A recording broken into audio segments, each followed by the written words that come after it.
Mutual fund सही है। Mutual fund के बहुत सारे फायदे हैं।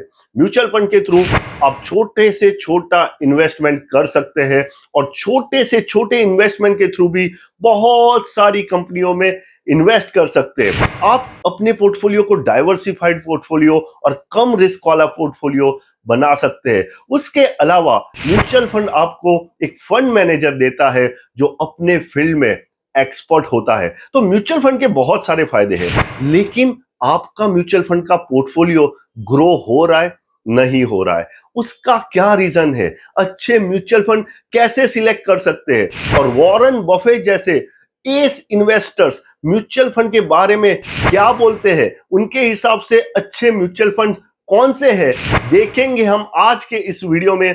आगे बढ़ने से पहले इस वीडियो को लाइक कीजिए, हमारे चैनल को सब्सक्राइब कीजिए और सब्सक्राइब करते टाइम बेल आइकन दबाना बिल्कुल ना भूलें।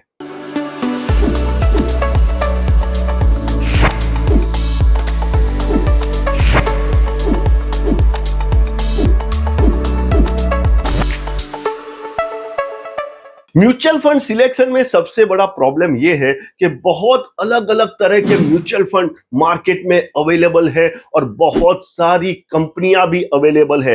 एक एक कंपनी के एक एक कैटेगरी में चार चार पांच पांच अलग अलग फंड अवेलेबल है और लोग बहुत अलग अलग तरह की बातें करते हैं कि कैसा म्यूचुअल फंड सिलेक्ट करना चाहिए।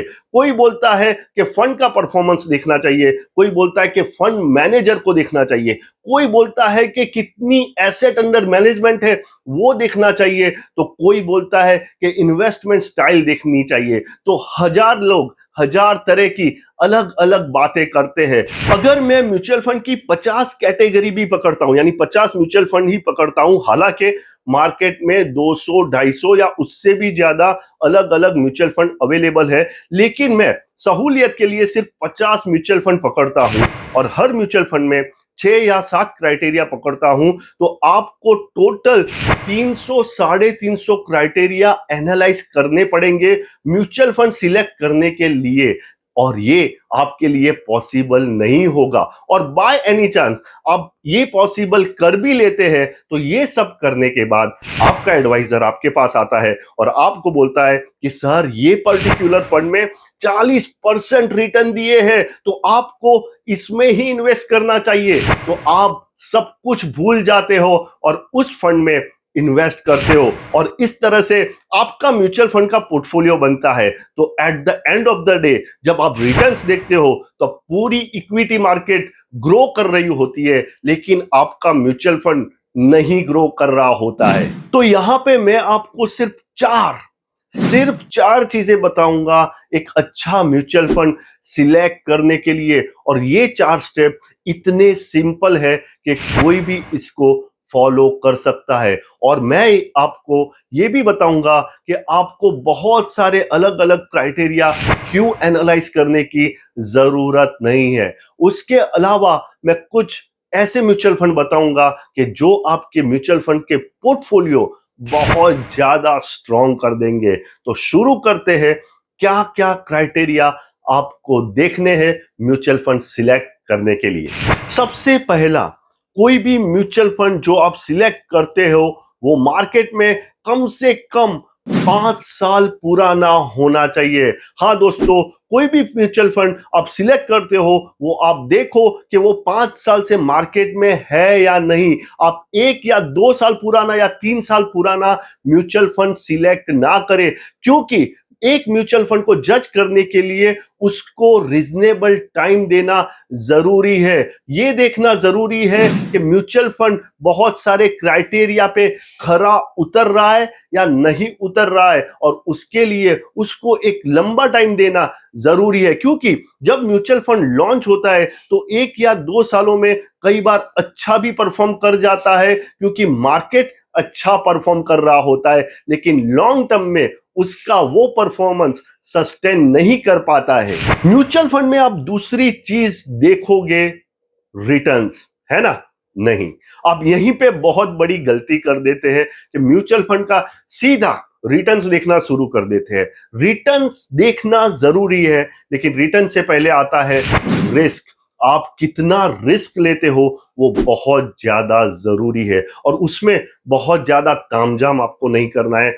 आपको सिर्फ 3 कैटेगरी के जो म्यूचुअल फंड है वो देखने हैं। मोटा मोटी म्यूचुअल फंड इंडस्ट्री को हम 3 हिस्सों में डिवाइड कर सकते हैं। इक्विटी म्यूचुअल फंड को 3 कैटेगरी में बांट सकते हैं। सबसे पहले आते हैं लार्ज कैप म्यूचुअल फंड, जो बहुत बड़ी बड़ी ब्लू चिप कंपनीज में इन्वेस्ट करते हैं। दूसरे आते हैं मिड कैप म्यूचुअल फंड, जो मिड साइज कंपनीज में इन्वेस्टमेंट करते हैं। और तीसरे आते हैं स्मॉल कैप म्यूचुअल फंड्स, जो स्मॉल कैप कंपनी यानी छोटी छोटी कंपनियों में इन्वेस्टमेंट करते हैं। अब आपको पता है कि आप किस तरह के इन्वेस्टर हो। आप बहुत ज्यादा रिस्क लेने वाले इन्वेस्टर हो, आप मोटा मोटी मीडियम रिस्क लेने वाले इन्वेस्टर हो, या आप कम रिस्क लेने वाले इन्वेस्टर हो। अगर आप कम रिस्क लेने वाले इन्वेस्टर हो तो आप लार्ज कैप म्यूचुअल फंड में इन्वेस्ट करें। अगर आप मीडियम रिस्क लेने वाले इन्वेस्टर हो तो आप मिड कैप म्यूचुअल फंड में इन्वेस्ट करें। और आप बहुत ज्यादा रिस्क टेकर हो, बहुत ज्यादा रिस्क लेते हो, तो आप स्मॉल कैप म्यूचुअल फंड को सिलेक्ट करें। तो आप ज्यादा तामझाम ना करें, ज्यादा हौच-पौच ना करें, फोकस्ड रहे और इन 3 कैटेगरी में से एक कैटेगरी के म्यूचुअल फंड सिलेक्ट करें। इससे आप दूसरी भी एक चीज कर रहे हैं, आप अपनी रिस्क प्रोफाइलिंग भी कर रहे हैं। रिस्क प्रोफाइलिंग करने के लिए बहुत बड़े बड़े फॉर्म किसी से भरवाने की जरूरत नहीं है, अपनी रिस्क प्रोफाइलिंग किसी से करवाने की जरूरत नहीं है। आप खुद समझ सकते हो कि आप कितना रिस्क ले सकते हो, और इस तरह से आप इन 3 कैटेगरी के म्यूचुअल फंड में से एक कैटेगरी सिलेक्ट करें। तीसरा क्राइटेरिया आता है रिटर्न्स का क्राइटेरिया, और यह क्राइटेरिया भी बहुत आसान है।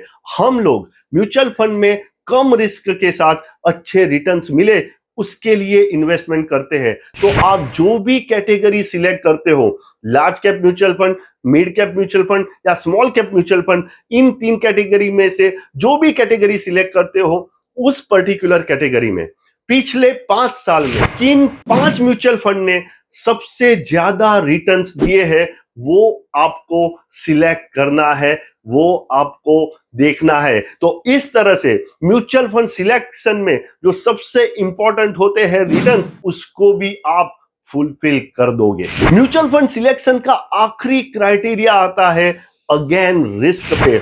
हो सकता है कि जो 5 म्यूचुअल फंड आपने सिलेक्ट किए हो, उसके फंड मैनेजर ने बहुत ज्यादा रिस्क लिया हो, उसकी वजह से उनके रिटर्न्स अच्छे हो। दोस्तों, आपको जब भी कोई इन्वेस्टमेंट बताया जाता है तो आपको सिर्फ और सिर्फ उसके रिटर्न्स बताए जाते हैं, उसके रिस्क आपको नहीं बताया जाता। और इन्वेस्टमेंट की इंडस्ट्री में रिस्क जो है उसको आप मेजर कर सकते हो, उसको आप क्वांटिफाई कर सकते हो। नॉर्मल लाइफ की तरह यहां पे रिस्क सब्जेक्टिव नहीं होता है। इसलिए इन्वेस्टमेंट में आप जब भी इन्वेस्ट करो तो रिटर्न्स के साथ रिस्क को देखना बहुत ज्यादा जरूरी होता है, जो आपको कोई नहीं बताता है। रिस्क के इस क्राइटेरिया को एड्रेस करने के लिए आपने जो 5 म्यूचुअल फंड चुने हैं, उसके शार्प रेशियो को देखना है, शार्प रेशियो को कंपेयर करना है।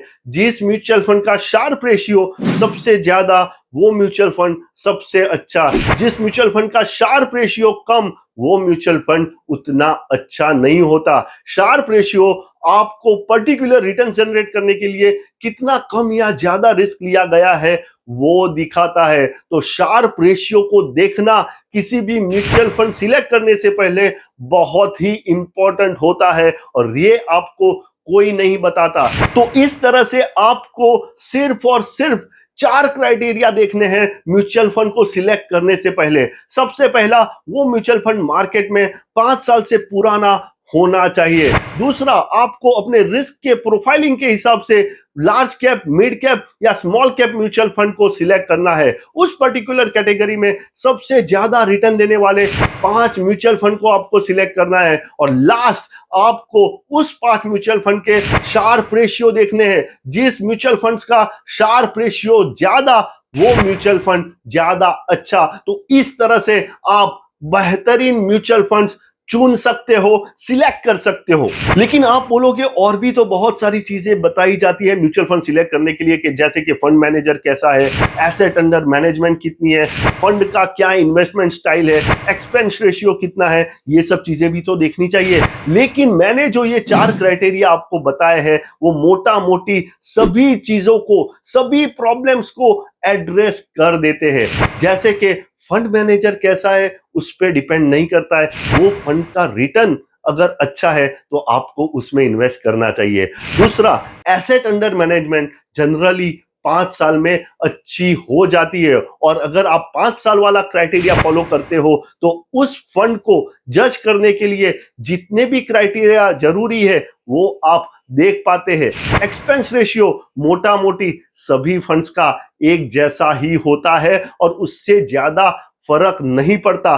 लेकिन म्यूचुअल फंड पोर्टफोलियो या म्यूचुअल फंड इन्वेस्टमेंट एक म्यूचुअल फंड के बिना अधूरा है, और वो म्यूचुअल फंड है इंडेक्स म्यूचुअल फंड। हाँ दोस्तों, आपके पोर्टफोलियो में इंडेक्स म्यूचुअल फंड होना बहुत जरूरी है। ये इंडेक्स म्यूचुअल फंड दुनिया के सबसे बड़े इन्वेस्टर वॉरेन बफेट का बहुत ज्यादा फेवरेट है। वॉरेन बफेट ने तो यहां तक किया है कि उनके निधन के बाद उनकी 90% एसेट को इंडेक्स म्यूचुअल फंड में लगाने का ऑर्डर उन्होंने दिया है।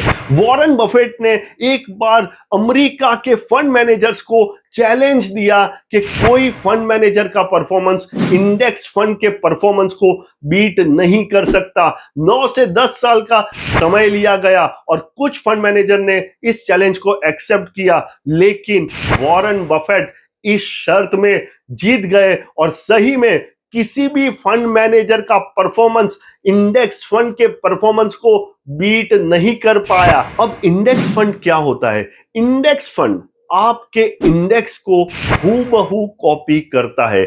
इंडेक्स यानी BSE 30 हो गया जिसमें 30 स्क्रिप्ट है, निफ्टी हो गया जिसमें 50 स्क्रिप्ट है, या S&P 500 हो गया। यानी इंडेक्स में जितनी स्क्रिप्ट, जितने वेट में, जितने प्रोपोर्शन में है आपके इंडेक्स फंड के पोर्टफोलियो में, उतनी ही स्क्रिप्ट, उतने ही प्रोपोर्शन में होगी। और इंडेक्स फंड के बहुत सारे फायदे हैं। इंडेक्स जो होता है वो मार्केट को रिप्रेजेंट करता है, यानी वो मार्केट का रिप्रेजेंटेटिव होता है, और किसी भी चीज का जो रिप्रेजेंटेटिव होता है वो एवरेज से बहुत अच्छा होता है। जैसे कि हमारे देश का रिप्रेजेंटेटिव हमारे प्रधानमंत्री है, तो प्रधानमंत्री हमेशा एवरेज क्राउड से बहुत अच्छे होते हैं। और इंडेक्स में सबसे ज्यादा मार्केट कैपिटलाइजेशन वाली कंपनियों को रखा जाता है, जैसे कि BSE 30 में सबसे ज्यादा मार्केट कैपिटलाइजेशन वाली 30 कंपनियों को रखा गया है। और मार्केट कैपिटलाइजेशन उन कंपनियों का अच्छा होता है जो कंपनियां अच्छा परफॉर्म करती है, यानी इंडेक्स में और इंडेक्स म्यूचुअल फंड में उन्हीं कंपनियों को रखा जाता है जो अच्छा परफॉर्म करती है। बुरा परफॉर्म करने वाली, कम मार्केट कैपिटलाइजेशन वाली कंपनियां अपने आप बाहर हो जाती है। और ये इंडेक्स का और इंडेक्स म्यूचुअल फंड का सबसे बड़ा फायदा है। यानी आपके इंडेक्स म्यूचुअल फंड में अपने अपने सेक्टर की दिग्गज कंपनियां होती है, यानी आपको एक डाइवर्सिफाइड पोर्टफोलियो मिलता है जिसमें अपने अपने सेक्टर के 30 मार्का कंपनियां होती है। दूसरा, क्योंकि इंडेक्स म्यूचुअल फंड को कोई फंड मैनेजर मैनेज नहीं करता है, उसको सिर्फ कॉपी किया जाता है इंडेक्स से, इसमें फंड मैनेजमेंट फी भी नॉर्मल इक्विटी म्यूचुअल फंड से 1 से 1.5% कम होती है। और इस तरह से आपका परफॉर्मेंस 1 से 1.5% से अपने आप बढ़ जाता है। अमेरिका के जो एक डेवलप कंट्री है वहां पे कोई भी फंड मैनेजर इंडेक्स फंड के परफॉर्मेंस को बीट नहीं कर पा रहा है। और क्योंकि भारत एक डेवलपिंग कंट्री है, यहां पे फंड मैनेजर्स के पास बहुत ज्यादा अपॉर्चुनिटीज है और बहुत ज्यादा इनएफिशिएंसीज है, इसलिए बहुत सारे फंड मैनेजर इंडेक्स फंड के परफॉर्मेंस को बीट कर पा रहे हैं। तो भारत में बहुत सारे फंड मैनेजर इंडेक्स फंड से अच्छा परफॉर्म कर पा रहे हैं, लेकिन अभी भी 60 से 70% ऐसे फंड है, ऐसे फंड मैनेजर है जो इंडेक्स फंड को बीट नहीं कर पा रहे। तो आज के वीडियो में हमने देखा कि आपको म्यूचुअल फंड सिलेक्शन के लिए कौन से 4 क्राइटेरियाज अपनाने हैं और क्यों आपके म्यूचुअल फंड के पोर्टफोलियो में इंडेक्स म्यूचुअल फंड का होना बहुत ही जरूरी है।